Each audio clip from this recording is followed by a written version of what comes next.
Kita ni bukan orang baik tuan. Kita bukan orang baik. Kita pun tahu kita bukan orang baik. Orang duk kata kita baik, padahal kita kan baik.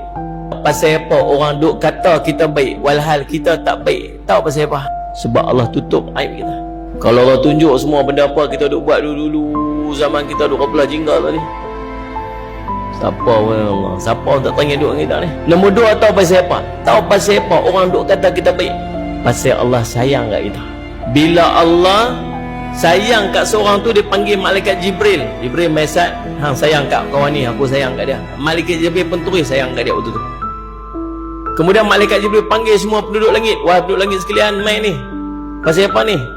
Ni, Allah sayang kat orang ni. Hampa semua kena sayang kat dia.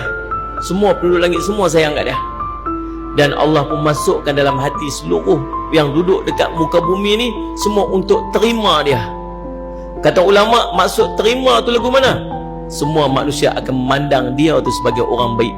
Tuan-tuan nak dapat Allah sayang kat kita lagu tu, cara dia, kata Nabi SAW, tidaklah seorang hamba dia berusaha untuk mendekatkan dirinya kepadaku melainkan dengan dia melakukan amalan-amalan sunat sehingga aku pun mencintai dia. Kena sembahyang sunat rajin sikit lah. Nah, saya rajin main sunat banyak-banyak sikit.